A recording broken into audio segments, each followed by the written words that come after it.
vir a trazer investidor. Tá? Vamos lá, deixa eu... Boa tarde, noite, Pompeu. Boa tarde, boa noite. Para mim é boa noite. Mas tudo bem. Boa noite, pessoal. Boa noite, Rafael, Cris, Aguinaldo. Boa noite. E o seu Luiz aqui, ó. E o seu Luiz, tudo bem? Eu não estou conseguindo configurar a minha câmera. Deixa eu só fazer uma tentativa aqui. Cada software faz uma coisa diferente, né? Então, Tarcísio, você conseguiu ler o material? Sim. Todinho, irmão. Bacana. Todinho, eu fiz um monte de... Já tinha 2 questionamentos que eu fiz ao Pompeu aqui também. Não, todinho. Bacana. Tá, conversando... Vou ficar sem imagem, pessoal, que eu não sei onde é que configura esse negócio. Tá bom. Antes de vocês dois entrarem, eu estava sugerindo aqui... Aliás, apareceu aí a sugestão de Tarcísio, você fazer algumas observações sobre o material que a gente te mandou. Gui, mas antes eu acho que era legal falar o que eu não tenho acompanhado, né? Essa história do Pátria, e pelo que eu entendi, talvez o Rafael pudesse posicionar. Aí seria legal, então, o Rafael fazer esse tipo de apresentação. Uhum. Tá. Acho que sim. Beleza. Só para a gente entender o gancho aí. Tá bom.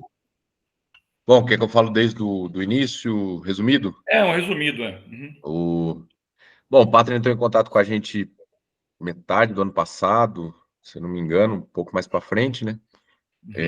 Primeiro contato via LinkedIn, a gente marcou uma reunião, conversamos e realizaram algumas visitas, enfim. Assinamos o NDA, assinamos o... MOU. Viu o nome do termo? O MOU não, né? O MOU é esse que a gente está conversando agora. Foi o NDA. Isso, enviamos as informações, conversamos, e aí chegamos no momento agora do MOU, né? Do memorando de intenções, da carta de intenções. Essa carta de intenções, nós tivemos aquele primeiro contato, que até o Pompeu participou ativamente naquele momento, né?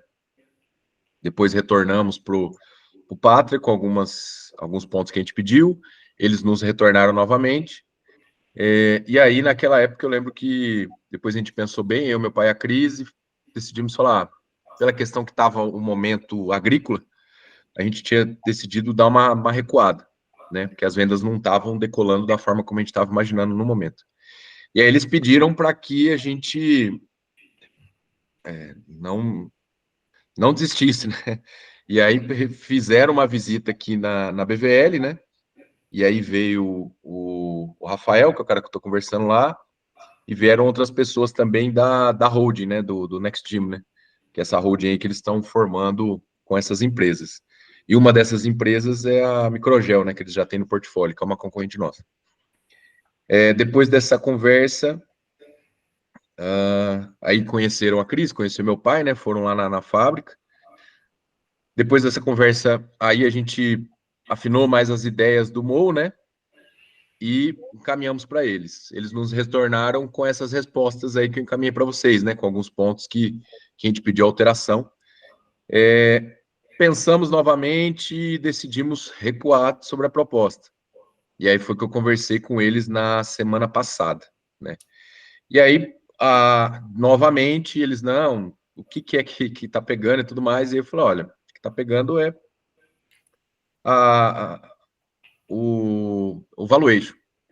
55, papapá, a gente achou pouco, porque no final acaba sobrando pouco, se a gente for fazer, né, a questão de impostos e tudo mais, no final sobra uma quantia que a gente... Isso eu não falei para ele, né, estou falando para vocês, mas eu só falei que o problema era o valuation.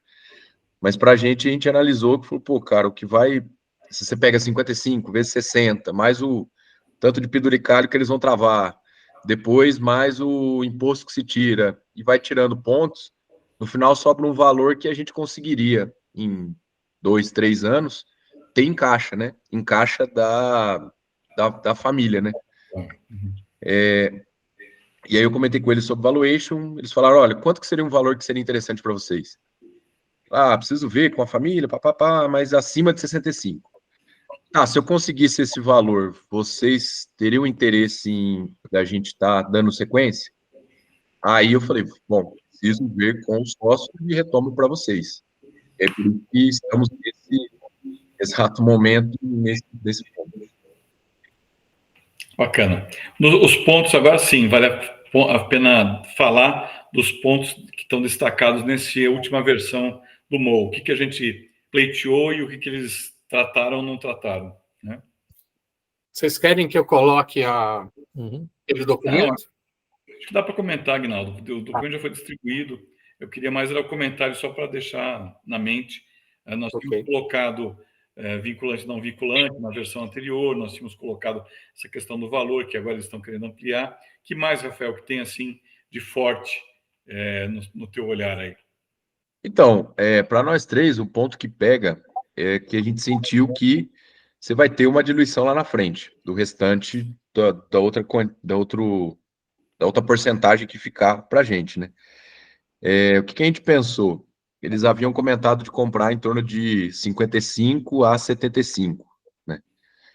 Então, a gente pensou, às vezes, na possibilidade de se vender uma parte maior, já entendendo que a empresa não é mais nossa, e sim do Pátria. A gente permanece trabalhando na empresa, porém já com uma possibilidade de ganho interessante, né? Então, na verdade, esse é o ponto que está pegando, porque o restante a gente já discutiu, rediscutiu, e entendemos que quando se apertava na parte de diluição, até comentei, né, Tarcísio, algumas vezes contigo, Tarcísio também deu umas ideias muito boas, me deu umas ideias muito boas. Você via que quando chega nessa parte de diluição é quando eles não aceitam nada. Já o restante todo do MOU, você pode brincar ali que é possível ter alteração, né? Agora, quando se fala nesse momento, então era isso que a gente estava de olho, porque você vai ter um incremento de necessidade de caixa, né? Pela questão não só de crescimento, mas de outros pontos que eles vão trazer também, e, consequentemente, uma grande chance de lá na frente você precisar aportar um recurso. E lógico que a gente não vai pegar o dinheiro que você ganhou e devolver na empresa, né? Sim, Então, você não vai acompanhar o Pátria. Isso para mim, uma bobagem que está escrito aí, só para parecer que eles são bonzinhos. Mas, por isso que pensamos nesse sentido. Às vezes, falava, não, vende então 75, 80, já entende que a empresa não é mais nossa, permanece nela durante o tempo que eles estão falando ali, e a gente trabalha, enfim, teria essa oportunidade. Bacana. Agora sim, eu acho que o Tarcísio podia trazer alguns pontos que ele queira contextualizar, e aí a gente abre para fazer troca e contribuições. Eu pessoalmente, Rafael, eu sou concordante com a tua visão, que imagino que dos três, né? Mas a gente que vender 80% eu acho que é mais interessante, já que a gente sabe que a gestão começa a travar mesmo lá na frente, né? Trazer o máximo desse valor agora, né? Então, fazer que na primeira tranche venha uma fatia mais significativa, como eles já tinham se proposto a fazer, né? Fazer uma tranche maior na primeira. Aquilo que vai ficar protegido em escrow e aquilo que ficar protegido para pagar depois, nunca vai entrar no pacote de alguma diluição de algum investimento. É um dinheiro protegido. Por outro lado, sempre tem os passivos, sempre tem alguma coisa que pode dificultar a gente receber. Então, é tentar fazer na primeira tranche o maior valor possível, deixando o scroll bem fininho. Então, se perder isso aqui por algum passivo, por alguma situação, nunca perderá por novos investimentos, né? Eles até comentam ali da possibilidade da gente estar utilizando a fábrica como garantia, né? Não são esses termos, né? A forma é diferente, mas então, o que eu entendi seria o seguinte: digamos que dá 5 milhões de pepino que a gente tem. Você pega uma parte e trava no dinheiro, e você pega uma outra parte e usa a estrutura como uma forma de garantia. Né? Então, já é uma forma também de você estar... Positivo, você libera o dinheiro e deixa lá a fábrica como uma garantia de negócio. Se for o caso lá na frente, eles pagam o passivo e passam a ser proprietários daquele imóvel, parcialmente proprietários, mas é uma maneira de deixar líquido. Eu acho que isso também é legal, né? Então, da minha parte, seriam esses comentários que eu faria, né? Eu só quero acrescentar uma última palavra, daí eu dou a voz ao Tarcísio. Eu percebo que para eles não é tão grave o fato da gente não ter crescido tanto nesse momento, porque eles estão vivendo várias orgânicas, eles estão percebendo que é assim. Bom, essa verdade ela não é uma verdade para o mercado de fundos em geral. Então, o que me anima de retomar o papo com o Pátria, e nós, como acelerador, a gente é minoritário, a gente jamais diz assim, ei, pessoal, retoma aí. Mas, numa hipótese de vocês trazerem para a mesa a ideia da retomada, o que me anima nessa ideia da retomada é que esse é um possível investidor que não sofre com o não crescimento do último ano, porque ele está vivendo isso na pele e ele sabe que isso é assim. Porém, se a gente realmente zerar a relação com ele e for buscar fundos de investimento, for buscar outras possibilidades, para alguns desses investidores que estejam no mercado interessados em trabalhar o segmento, eles não têm a mesma visão. Então, isso faria com que a BVL tivesse que trabalhar mais 2, 3, 4 anos mostrando uma curva consistente de crescimento para voltar a ter uma visibilidade favorável de valuation. Então, não sei se eu me fiz entender. Para o Pátria, o não ter crescido no último ano de forma significativa não impacta no valuation, porque ele já vive nesse segmento. Outros investidores que não vivem nesse segmento vão olhar para um crescimento tímido nosso e vão dizer, não, vamos conversar mais longamente, vamos acompanhar mais longamente, até ver essa curva se confirmar. Então, o lado que eu vejo positivo da volta ao diálogo com o Pátria é que a gente não tem que mostrar e provar de novo 3 anos seguidos o crescimento por causa do dente 2023, 2024, né? Que a gente está vivendo aí. Tá? Sim. Tarcísio Tomazoni, seu óculos Vamos lá, meu irmão. Eu concordo contigo. Eu concordo contigo, Pompeu. Assim, o Pátria, ele atua em teses grandes, tá? Ele pega realmente teses grandes e vai para cima. O mercado educacional, por exemplo, pode ser dividido do ensino superior antes do Pátria e depois do Pátria, tá? Foi ele que o primeiro a investir na Anhanguera, que depois comprou Estácio, aí virou Estácio não, perdão, a Cogna, Croton, e virou aquela coisa gigantesca. Então os caras entraram primeiro, saíram muito bem, muita gente que entrou junto com eles naquela tese ganhou muito dinheiro, tá? Então, o Pátria realmente tem essa experiência. O que o Pompeu colocou, Rafael, acho que isso aí eu concordo com ele também, tá? 2 anos de receitas mais estabilizadas, para um novo player, provavelmente o valuation ele poderia querer verificar crescimento novamente, para daí aumentar, ampliar o valuation. É aquilo que tu acabou de comentar, que talvez eles aumentem de 55 para 65, eu acho perfeito. Assim, Pompeu, quando nós tínhamos conversado lá, que o Rafael me pediu algumas orientações também, trocou algumas ideias e tal, eu tinha falado a respeito daquela questão da diluição que ele coloca. Realmente a diluição é algo que mais cedo ou mais tarde vai acontecer. Inclusive, foi dessa conversa que surgiu lá uns dados a respeito de maneiras diversas de financiar o crescimento. Por isso que estão colocados ali, né? Caixa própria, eventualmente pegar algum endividamento, dependendo do volume de crescimento, terceirizar é mais interessante do que diluir o equity e tal. E os caras toparam esse tipo de coisa, sabendo que crescimento grande vai necessariamente requerer reinvestimento, e aí o cara crescer por crescer, baseado em alavancagem financeira, pode mais complicar lá na frente do que resolver. Tá? Não raro a gente vê gente perseguindo crescimento pelo crescimento, com muita alavancagem financeira, e os caras dão uma brecada nisso, porque eles sabem que o risco pode ser alto demais. Então, nesse sentido, eu acho que aquilo que já foi incluído, Rafael, é o máximo que eles eventualmente poderiam chegar.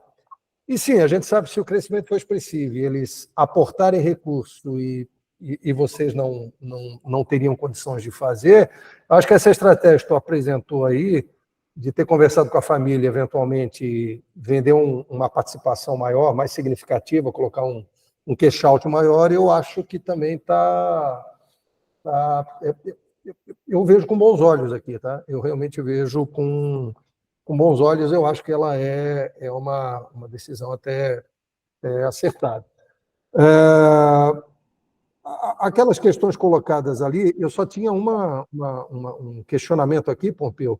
Na verdade, eu tinha feito, Pompeu, que está um pouco mais por dentro, já colocou a respeito de que, se isso for bem sucedido, for adiante, senta-se depois para fazer projeções ali de plano, de reinvestimento, de caixa mínima, etc. e tal, tá? Se aquilo teria algum efeito ou não de caixa mínimo no cash out, realmente não tem. porque eles se ancoram muito mais em distribuição futura de dividendos, né, que só vai acontecer se o caixa efetivamente for muito robusto, depois de pagamento de endividamento, de reinvestimento, etc, etc, etc. Então, Viu, Tarcísio? Esse é o grande ponto. Tem dinheiro no caixa, não vai redistribuir, a gente já sabe disso. Lá na frente, o que eles fazem eles entram para vencer e eles vão capturar todo o dinheiro que o negócio tenha disponível e mais o que eles têm que colocar, não tem importância, eles colocam, mas eles não entram para perder essa guerra. Então, eles vão, de fato, fazer a companhia crescer. Esse é o lado positivo. Ela não vai desaparecer, ela vai crescer. Só que ela cresce sem a chance de distribuir lucro desse crescimento. Por isso, é mais do que razoável fazer um percentual maior agora, buscar um valuation máximo possível esticado, porque a gente sabe que vai ficar lá dos 20%, que eventualmente a gente não venda, quanto for, vai diluir. O cara vai entrar, ele entra trazendo o recurso, ele entra tomando o resultado disponível, assim, o dinheiro que sobrou, e vai completar isso aí. Ele não vai deixar de ter uma oportunidade de consolidação de mais e mais e mais no setor. Então, o lado bom vai ser uma companhia vitoriosa. A consolidação dela vai gerar a vitória, né? Mesmo que a gente perca um percentual, lá na frente, o que sobrar ainda é um percentual que vai crescer muito, que vai dar bacana. Por outro lado, contar com isso e ficar anos sem distribuição de lucro, olha a cara do Rafael, já não é uma cara boa agora, só de pensar nisso, pô. Não, isso é verdadeiro. Isso é verdadeiro. Então, judia, né? Judia. Você fala, agora que vai ficar gostoso, agora que a gente vai distribuir, não vai distribuir. Então, faz todo sentido a estratégia. Foi só para reforçar o teu ponto. Aí trabalha com um cavalo e ganha menos do que é bom. Não, bom. Isso é verdadeiro, cara, porque a realização, se é para entrar nisso, eu concordo que, de repente, fazer um cash out superior agora, vender a parte maior, e aí sim ter esses 20%, 15% que vão ficar lá na frente como a participação pequena de um gigante que... Assim, aquilo que eu falei, eu conheço o Pátria, a lógica do Pátria, a estratégia do Pátria com os ROMs dele ali, de entregar alguma coisa muito grande, consolidada depois, eu conheci no mercado educacional. Então, isso os caras sabem fazer, acredito que vão saber fazer bastante bem. E, se não me falha a memória, eles são os donos da Lavoro também, né? Que já é uma empresa que está crescendo. Então, assim, certamente a diluição vai acontecer, porque o pipeline de investimento dos caras, de futuros M&As ali, é bastante grande. Então, os caras não vão parar. De caixa eles têm, bala na agulha eles têm, se necessariamente eles precisam reinvestir pesado, eles vão fazer esses aportes, tá? Mesmo considerando aquilo, tem um limitador que eles mesmos colocaram, e assim, do ponto de vista financeiro, aí eu vou falar de quem está na área de finanças, tudo isso é interessante, desde que a alavancagem financeira não seja maior do que eventualmente aquela que vocês já tiveram no passado recente.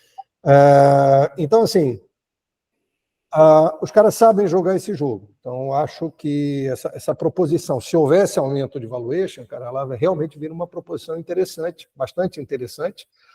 Aquilo que tu colocasses ali eu entendi ali um ponto que, na verdade, eles estão investindo no negócio, mas não no real estate, né? O real estate vai ficar com vocês ainda, a estrutura física é de vocês e vocês vão alugar para eles.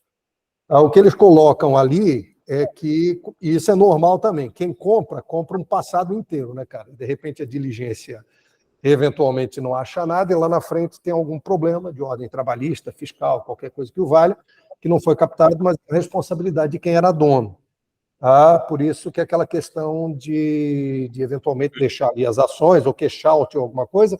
Pelo que eu entendi, eles estão até ofertando a possibilidade, se não quiser deixar o cash out futuro, etc., aquela parcela, poderia se deixar uma parte como uma garantia eventual, pignoratícia, eu acho que esse é o termo correto desse bagulho, tá? O imóvel. A única questão nesses casos é que eu conheço o banco, tá? Se for colocar o imóvel no lugar de um eventual cash out futuro, é valor de liquidação. Eu trabalhei muito com a Serec nisso, então é aquele valor de venda forçada. 10 milhões é 10 milhões, né? Venda forçada é 70% do valor de mercado dele, chutando o pau da barraca. Depende do banco. O Banco do Brasil era 60%, 60% e alguma coisa. É o único detalhe que eu consideraria. tá? Mas a garantia aqui, viu, Tarcísio? A fábrica em si, a estrutura física, ela tem um valor importante e eu acho que nem vai chegar vai sobrar espaço. eu acho que sim. Vamos dizer, aquilo que for, de alguma forma, aprisionado por isso, vai ser parcial. Eu tenho visto nas últimas negociações do Pátria ele fazer vezes 2. Então, trocou o Scroll Look lá, tem 10 milhões para te pagar e você não quer deixar em Scroll. Tá bom, me dá 20 milhões em nominal em garantia imobiliária, eu deixo lá consignada essa garantia. Se precisar usar, a gente discute como é que faz. E se quiser, na altura de usar, você fala, não, deixa aqui a fábrica, eu vou te dar os 10 milhões aí, eu prefiro ficar com a fábrica. Ele banco faz muito isso, Pompeu, exatamente esse tipo de coisa, cara. Eu lembro, isso aí eu tenho uma experiência bastante razoável em negociações, macro negociações para a Senec, onde a dívida é 100, beleza, então eu vou ter que deixar 200 milhões em real estate, e esses 200 milhões ainda em venda forçada. É mais ou menos. Então, no final das contas, é o equivalente a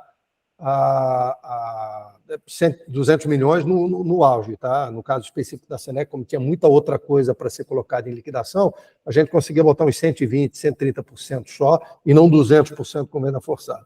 Mas isso, concordo com o Pompeu, tá?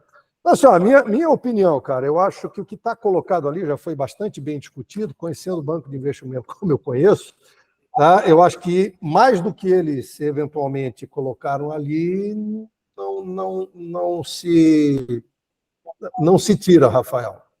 O único detalhe e essa eu acho que é uma informação top, tá? Se eles realmente topam de levar os 55 para 65 milhões, eu acho que, e a atual conjuntura de vendas mais estagnadas, aí eu tô do lado do Pompeu no sentido de, se é para fechar, digamos assim, alguma coisa com Pátria, voltar a falar com os caras, eu acho que esse é o melhor cenário, tá, que eu vi até o presente momento, é exatamente esse aí. Tá? Então, e essa lógica de você, se for para fechar com eles, ampliar de 60% para, sei lá, 80%, eu acho que é a assunção de que, realisticamente, ninguém vai bater um Pátria lá na frente com aportes para não diluir capital. Eu acho que, nesse ponto, vocês estão sensatos. Tá? Assim, Pompeu, as dúvidas documentais aqui, eu acho, a que eu tinha tirado contigo, tu já me adiantou, eu acho que melhor amor do que eu vi, eu acho que é aquilo ali, cara. E aqueles pontos que tu já tinhas me antecipado, diluição e tal, que os caras acabaram aceitando, eu particularmente acho que voltar com mais alguma coisa, não vislumbro nada muito sério, principalmente se vocês já têm essa intenção de que, se levarem adiante a questão do Safra, do Pátria, realmente vão praticamente vender quase a empresa toda, tá? Aí essa preocupação com diluição futura, ela fica de lado. Tá? Eu acho que o que se tinha que negociar, eu acho que mais do que isso não vai sair. Essa é a minha visão de maneira realística, conhecendo. Pompeu também conhece o que eu. Mas do pouco que eu conheço, eu acho que o que tinha que tirar foi tirado. É um bom ponto que você negociou com o Pátria, essa coisa da Senec e com várias empresas, né, com vários fundos. Eu acho que essa tua percepção ajuda, é um bom subsídio aqui para a gente. Devolvo a palavra, então, Aguinaldo, para vocês, né? Não sei se o Rafael, se o seu Luiz, que fez aniversário há pouco tempo também, né? Se a Cris, enfim, que vocês querem comentar sobre isso aí, tem mais algum ponto que a gente possa ajudar? Eu quero passar um ponto que eu acho que justifica até essa intenção, e o Pátria está indo bem atrás da BVL, que é buscar realmente um crescimento de mercado, consolidando as empresas que ele tem desse segmento e tendo mais poder de barganha, né? Então, isso daí é inegável.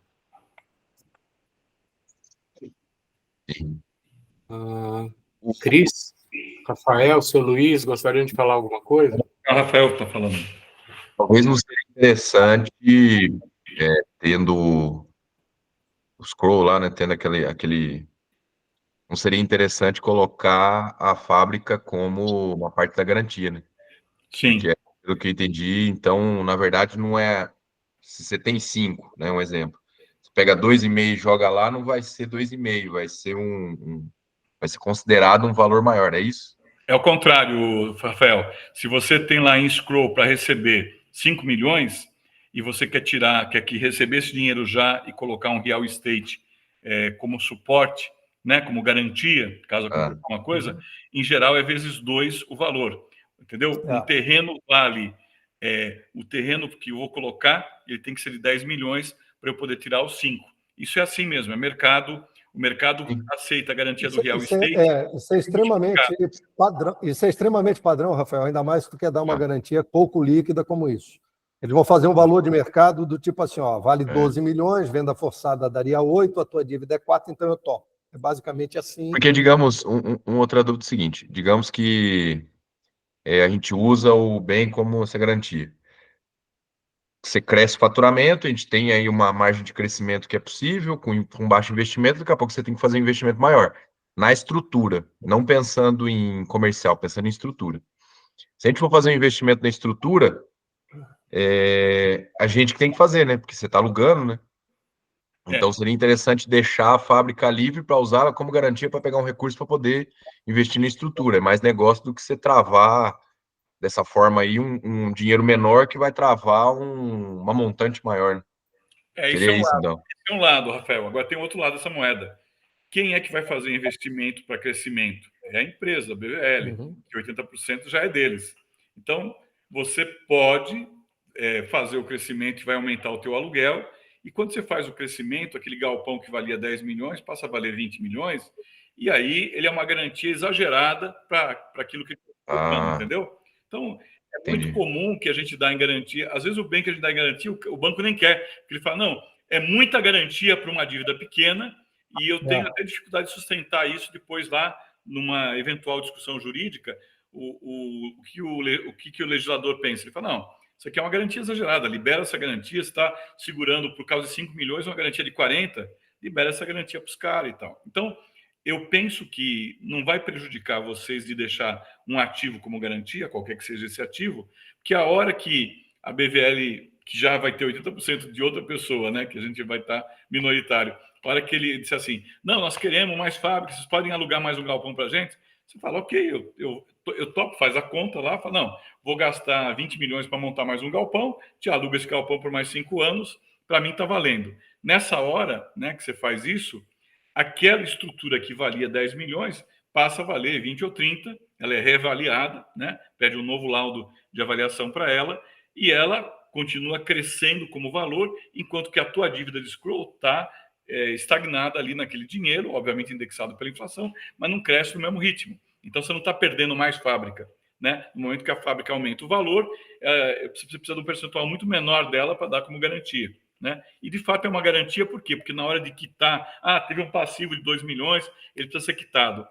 O cara é obrigado a voltar com você e dizer assim, você prefere quitar isso em dinheiro ou quer realizar essa garantia, quer que a gente trabalhe a realização da garantia? É óbvio que você não vai realizar a garantia, você fala, bom, quanto é que é lá 2 milhões, pumba, já liberou, o passivo e a garantia, já matou a questão, né?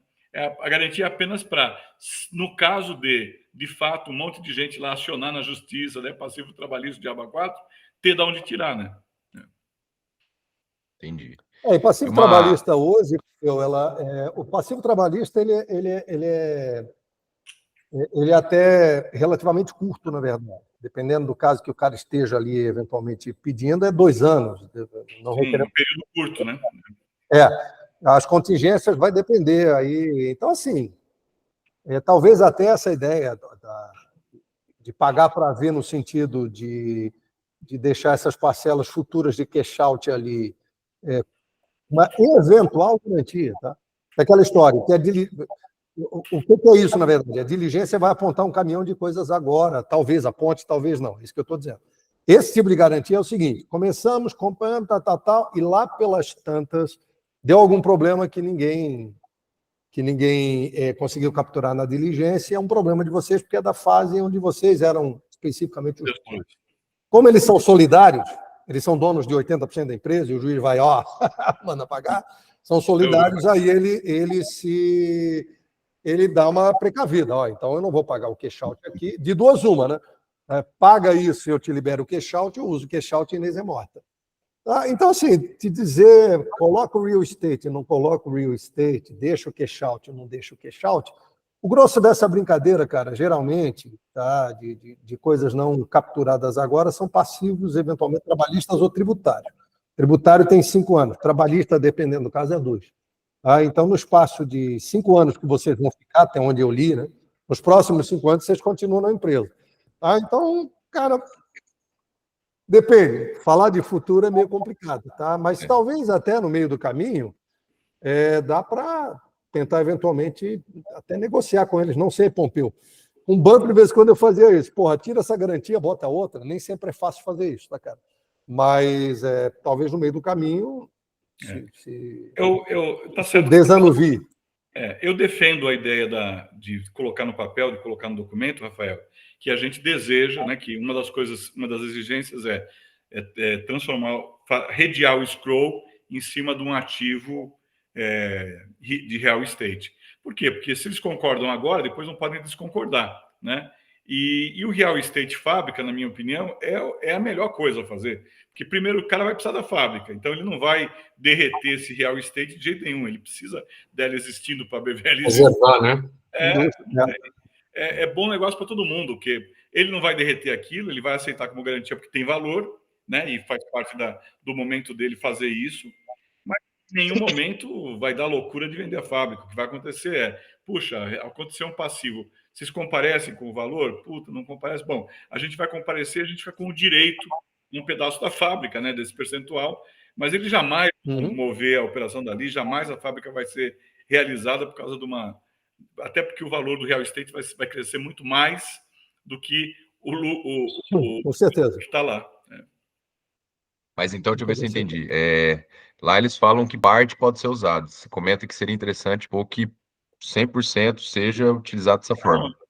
Usa a frase deles. A gente, dentro da colocação que vocês já fizeram e tal, a gente gostaria que 80% do scroll tivesse redeado. E nem 50%. Uma parte ainda, né? Não o único problema do 80% ali, Pompeu, é que banco é chatinho e jurídico de banco é a coisa mais chata que eu já vi na minha vida. Os caras, de repente, vão pegar. Aquilo ali certamente tem uma matrícula única, né? Acredito eu. Não sei se tudo aquilo está ou não devidamente averbado. Então, tudo é lindo e maravilhoso, até que o jurídico de banco enche o saco. Jurídico é o cão. Não, onde é que eu estou querendo chegar do ponto de vista de facilidade? Eu entendo o teu ponto, mas, por exemplo, se ele não colocar agora, os caras não são obrigados, porque eles vão fazer uma diligência. Até aí colocar agora, estamos juntos, Pompeu. Cara, tudo que tiver que ser colocado em benefício de vocês é agora. Está na frente do CID, mas eu colocaria. A gente gostaria de ter a hipótese de poder exercer o nosso julgamento até 80% do scroll lock como garantias imobiliárias, né? Por exemplo, fábrica, terreno, para liberar dinheiro para os sócios, né? Para eles poderem, de fato, fazer cash out. Legal. E chegou, terminou o DUI, apareceu lá que, o passivo potencial é R$1,5 milhão. Os sócios se reúnem e falam, você quer saber de uma coisa? Deixa lá no scroll, dinheiro mesmo, é pouco dinheiro. Não, os caras vão reter 6 milhões. Não, senhor, dá para cá os 5 milhões e 1 milhão, ok, vai reter, e 80% é o terreno aqui, é algum imóvel, porque não vale a pena esse dinheiro ficar parado. Não vale a pena. Com esse dinheiro na mão, vocês conseguem fazer muita coisa que não vai competir com a BVL, mas que vai gerar novos negócios, entendeu? Então, é muito melhor o dinheiro. Então a proposição, Pompeu, é devolver para os caras, dizendo, se for o caso, né, se eles decidirem por isso, naquele item, usar os termos dele, né, usar o que eles... A possibilidade de substituir parte das parcelas de cash out pelo imóvel a valor de liquidação é exatamente esse valor de venda forçada, tá? Então, vocês têm uma avaliação oficial, formal? Terceira? Deixa o banco fazer. Vai ser feita amanhã uma avaliação com o engenheiro lá na BVL para fazer o levantamento de quanto está o valor hoje atualizado. E lá na indústria nós temos 2 matrículas. 2 matrículas, ok. Era isso que eu estava perguntando. Não pende uma, não pende as duas, É isso que eu ia dizer agora, cara, porque eu achei que era uma só. Aí o cara tem que fazer uma cisão. Se tem 2, bota uma. Ele vai fazer por matrícula, evidentemente, e deixa uma e libera a outra. Livre. Tá? Eu acho que essa é... a região hoje ali, ela está tendo uma valorização monstruosa, então, região. Depois que liberaram a frente da pista, cresceu o valor da região, entendeu? Então hoje já se fala em 700 mil hectares, 500 mil, que virou, vai ter, inclusive está se lançando um posto de gasolina bem em frente à fábrica, está sendo montado um posto. Então, isso aí tudo está saindo na região, entendeu? Então eu vejo essa área aí, ela vai ter muito valor. Agora, o que me pensa assim, por exemplo, eu estou com a fábrica, eles têm 80%, nós temos 20%, está arrendado para eles, alugado e tal. Eu vou trocar um equipamento que quebrou, o que eu faço dentro da indústria, tem que trocar, tem que mexer. Porque os equipamentos também vão ser alugados, correto? Ou os 80% do equipamento que gira a empresa sem ser as paredes, sem ser o físico ali, a parte de construção civil, já é dos 80%. Esse é um bom ponto, seu Luiz. Temos que olhar na lista, né, ou naquilo que está desenhado. Em geral, os prédios são alugados e os equipamentos deveriam ser desenhados como estratégia de preenchimento disso. Se eles estão comprando nesse valuation a BVL enquanto uma operação e não estão comprando nenhum desses ativos imobilizados, não estão comprando máquina, não estão comprando nada disso. Isso é uma coisa à parte. Então, vocês estão alugando essa estrutura para eles. Nesse sentido, você pode tranquilamente atualizar, porque o fato de você colocar o teu imóvel com as máquinas como garantia não significa que 80% dessa garantia é deles. Não. Significa que, se tiver que pagar uma conta de 2, 3 milhões, aquilo é o lastro de garantia. Mas antes de fazer qualquer coisa com aquilo, eles vão voltar e vão dizer assim, olha, deu esse problema aqui, são 2 milhões. Vocês vão comparecer ou querem realizar alguma coisa da garantia? Eles jamais vão vender uma máquina ou um terreno, aquilo é a vida deles, eles vão precisar trabalhar com isso. Então, o que eles vão fazer, na verdade, é ficar, sim, com o direito a um valor equivalente em relação àquele percentual. Eles passam a ser donos desse percentual se a gente fizer eles botarem um dinheiro novo naquela questão e não comparecermos ou não fizermos nada com a garantia. Então, a garantia é um lastro. É para que a gente pegue o dinheiro agora, use o dinheiro para crescer e daqui a 5 anos, deu um problema, qual é o tamanho do problema? 2 milhões. Você fala, não quero mexer com a minha garantia, deixa a minha garantia quieta aí, toma aqui os 2 milhões e está saneado esse problema, os antigos sócios comparecem e morreu. Você só vai efetivar, e você pode sim trocar. Não, isso aqui, eu não quero que mexa nisso aqui, eu vou vender um outro terreno e vou resolver esse problema, né? Então, é muito improvável que essa garantia seja realizada, até porque ela é uma garantia que serve de base para ele trabalhar, para ele poder gerar dinheiro, para ele poder faturar, entendeu? Então, o risco dessa garantia ser realizada, ser utilizada de verdade, é muito pequeno, é menor que 10%. Claro que ele vai querer a garantia por uma questão contratual, tá? Você quer o dinheiro, toma o dinheiro, me dá uma garantia para eu ter como respaldo jurídico. Mas a hora que aparecer algum passivo, certamente ele chama para que vocês conversem sobre isso. Então, sim, vocês deveriam sempre buscar a atualização do parque no relacionamento com eles, à medida que eles queiram produzir mais. Você fala, tá bom, faço mais uma área e te alugo por mais tanto. Faço uma troca desse equipamento e te amplio esse aluguel porque ficou mais produtivo. Esse que é o papo desses ativos. Agora, eles não estão comprando esses ativos. Eles não estão comprando equipamentos e terrenos e instalações. Eles estão comprando a carteira de operação da BVL com seus clientes, as vendas, a marca, a atratividade construída, a fidelidade que já existe. É isso que vale os 60 e tantos milhões ou quanto for, né?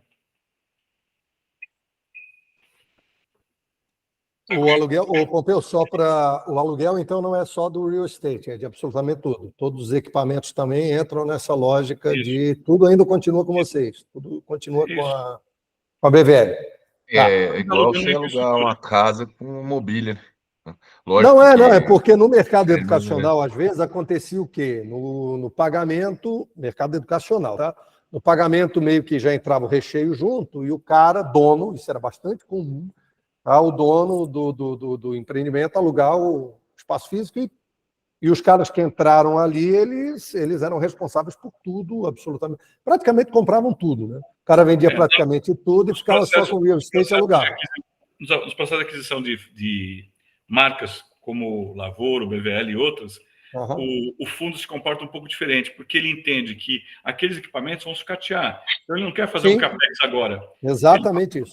Eu posso ficar instalado aqui? Pode. Tá bom, então você ainda é sócio, porra. Me aluga esse negócio, vamos acertar um preço, e eu continuo trabalhando aqui, tá tudo bem, tá tudo tranquilo. Por que ele não vai fazer a compra agora? Ele só vai comprar equipamento, só vai gastar dinheiro novo para fazer CAPEX, se aquilo inviabilizar, quebrou, não anda mais, não funciona mais. Se enquanto estiver funcionando, entregando com uma certa produtividade, ele prefere isso do que fazer o CAPEX, né? 80% do CAPEX é dele. Mesmo assim, ele não quer fazer CAPEX, ele quer gerar resultado. Então é muito melhor alugar essa estrutura, né? Sempre foi. Como é que é o maquinário de vocês? Está depreciado? Não está? Tem reinvestimento? Está ótimo, está ótimo. Está perfeito? 0 bala, novinho. É mesmo? Não, 70% dos equipamentos lá são reutilizados. Mas a gente faz uma manutenção preventiva direta, né? E os outros 30 são equipamentos novos. Não, eu questionei porque no MOU ali, uma hora fala, ok, fechou, bonitinho, agora vamos sentar e vamos fazer. Plano daqui a 5 anos, reinvestimento, etc. e tal. Sim. Certamente esse questionamento vai ser feito. Aí nós entramos naquilo que eu estava perguntando para o Pompeu, além do capital de giro, porque, cara, crescer pressupõe reinvestir. Reinvestir 2 coisas, CAPEX e capital de giro. Basicamente é disso que a gente está falando. E aí é que entra aquela lógica de... Se bem que equipamento, cara... O que não deve faltar aí são linhas específicas aí de BNDES, etc. e tal, para botar esse para 10, 15 anos aí com taxas subsidiadas, tá? Então, aí depois é sentar e fazer o plano, tá? Mas, bom, beleza. Bom, eu acho que o que eu tinha para falar, na verdade, era basicamente isso aí. Não sei se tem mais alguma coisa aí, Pompeu?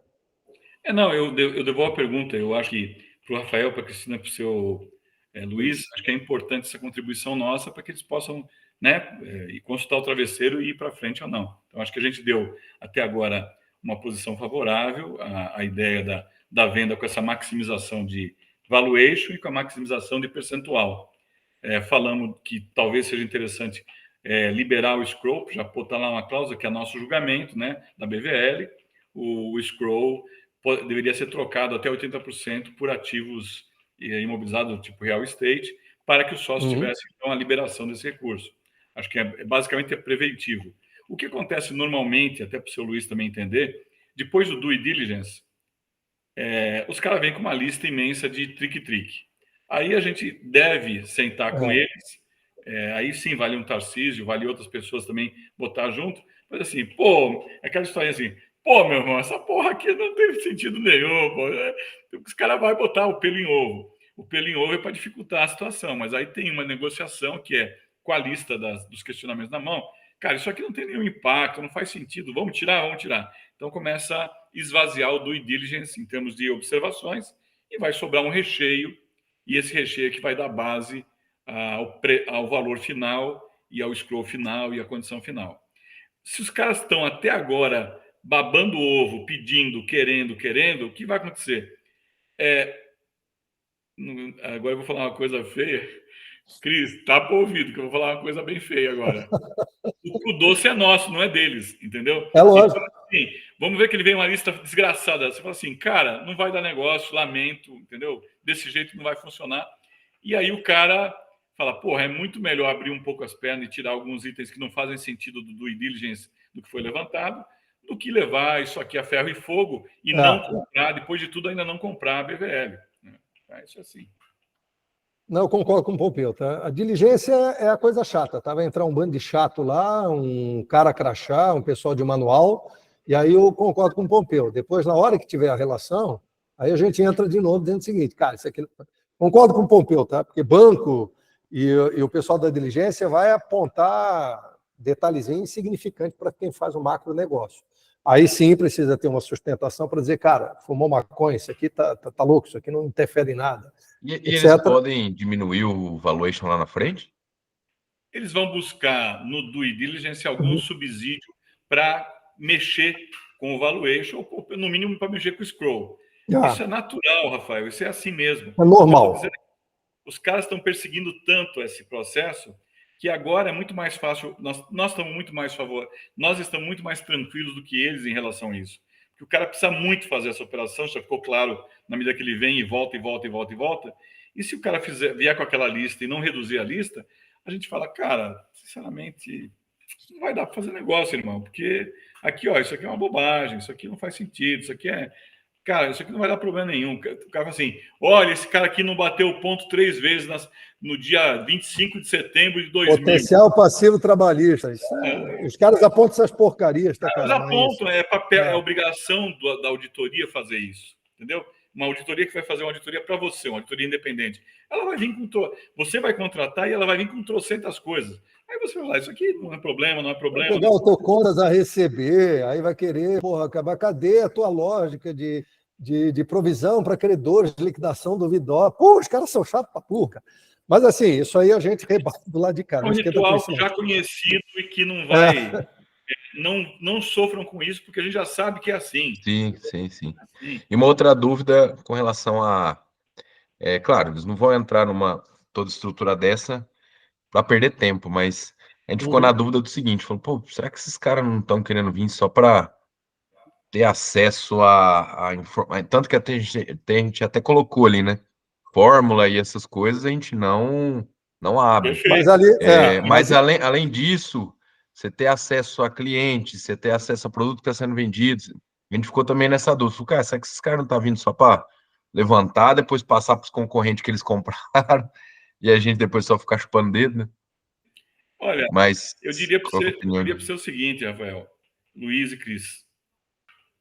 A insistência de fazer o negócio, tantas vezes, você viu, eu te dei feedback, o cara chegou até a acessar a gente, dizer assim, porra, mas como é que pode ajudar? Porque a gente quer fazer muito negócio, tá? Eu dei esse feedback para o Rafael no mesmo dia, né? Que teve esse acesso. Então, é assim, dificilmente é um processo de inside information, de investigação, de conseguir...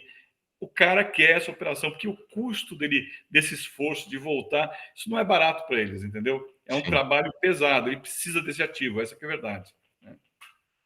Não tenha dúvida. Esse ativo, para ele tá querendo casar tanto, é porque é uma noiva realmente com todos os atributos que ele precisa. Até porque é o seguinte, cara, a gente acha que o cara tem muito dinheiro e fica esperando a morte chegar. Eles têm muito dinheiro e têm muito o que entregar, tá? Então, se os caras eventualmente vão lá, abrem capital e prometem crescimento com ativo realmente sustentável, o cara já mapeou muita coisa, cara. Então, agora, aquilo que tu perguntou, os caras podem lá na frente querer baixar o valuation? Meu irmão, só se for uma coisa do tipo muito complicada, muito pesada. Do tipo, tu prometeu mundos e fundos, os caras vasculharam e aquilo que tu prometeu não existe.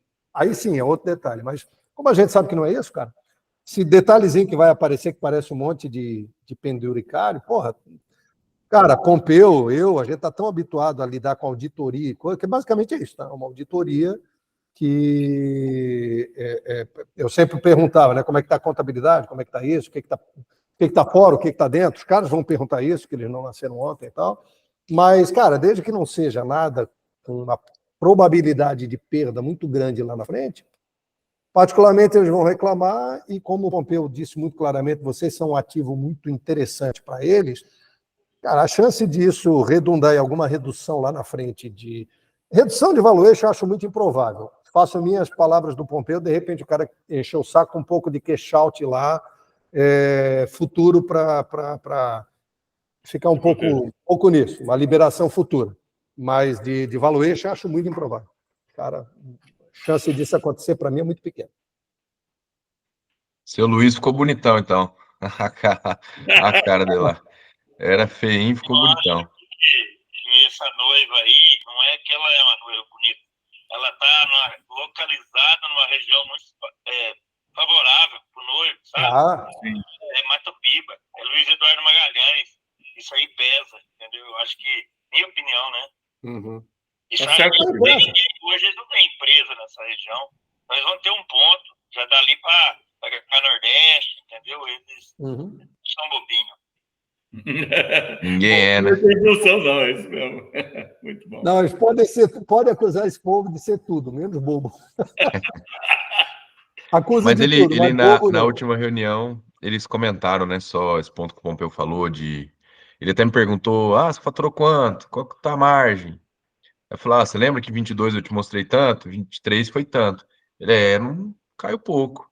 E a gente sabe que as empresas que eles compraram, algumas teve uma queda de 40% de faturamento, e eles compraram algumas de organomineral lá no Paraná e São Paulo, que numa das reuniões eles mesmos comentaram que, a gente comprou porque o cara tá com estoque caro, quando o IPK subiu, aí não tá vendendo bem, a margem tá negativa, então pegou na garganta, né? Rafael, então, estão nesse momento. Isso que você falou é muito importante. Eu queria chamar a atenção de vocês para o seguinte: eles fizeram um IPO lá fora buscando recurso nessa operação de consolidação de lavoura e tal. O que acontece? Você vai lá, o mercado americano, ele bota dinheiro rápido, mas ele cobra. O que ele cobra? Você pegou aqui 200 milhões de dólares comigo e você falou que você ia fazer 6 aquisições estratégicas esse ano. Cadê? 5. Cadê a outra? Então, os caras, é uma corda no pescoço, porque o cara tem que fazer para ele se dar bem com o dinheiro que ele pegou lá e com o compromisso que ele fez, ele tem que fazer as aquisições estratégicas. Porque a aquisição estratégica faz ele crescer o volume de faturamento. Então, ele esconde um pouco a margem ruim dos outros negócios com compras novas, entendeu? Ele pega a tua, que deu equilíbrio ainda, na média conseguimos chegar num gross margin de 15% no ano ruim. Então, ele pega o teu gross margin um pouco melhor e dilui os outros caras que tinham um gross margin pior. É isso que ele faz. Se ele não compra nada, fica muito claro que ele está se... Desculpa, Cris, vou falar de novo. Que ele está se fudendo, entendeu? E aí o pessoal fica no pescoço dele. Então, é um momento bom para nós, porque eu volto a dizer para vocês, se a gente sair desse circuito que o cara conhece bem e já está vivendo a cadeia de consolidação, a gente vai gastar 3 anos de energia para fazer uma curva bacana para ir de novo virar uma moça bonita, com perna bonita, bem vestida e tal, entendeu? Então, volto a dizer, a decisão é de vocês. Nossa visão minoritária, dentro de tudo isso que a gente olhou do mercado, é que seria um bom momento, porque esse cara entende que é altamente estratégico o Luiz Eduardo Magalhães, porque ele entende que a operação está boa, que está conseguindo ter uma condição positiva mesmo num ano ruim e que tem potencial de crescimento. Nem todo mundo vai entender isso. Só quem tem os 2 pés na área é que consegue entender isso. Então, é um bom parceiro para fazer negócio. Beleza? Se a Cris, meu pai, quer comentar mais algum ponto, mas show. Eu acho que tá tudo falado aí. Para mim tá tranquilo. Deixa correr. Então, eu não vim espremendo muito, se espremer muito, nós espirra. Se espremer muito, a gente pula, seu Luiz. Daí não dá negócio. Pula longe. Aprendeu a fazer com doce. Isso aí. Cris. Aprendeu a fazer com doce, é bom, né? É mais difícil, mais gostoso. Não pode muito facinho, não. Então não dá valor. Bacana, gente. Bom, a gente vamos analisar aí, né? É o que te dá para gente fazer, que está dentro do nosso... Agora é com vocês, né? A gente fica feliz de poder participar desse momento, agradece vocês terem consultado a gente e estamos na torcida. Consultem o Travesseiro, o que for bom para vocês, nós estamos juntos, estamos embarcados juntos, tá bom? Valeu, obrigado, viu? Grande abraço. Aguinaldo, Pompeu, Tarcísio, obrigado. Muito obrigado, Cris. Obrigado, Rafael. Obrigado, seu Luiz. Luiz. Estamos juntos aí. Tá? Abraço, pessoal. Obrigado. Abraço. Abraço. Tchau, tchau.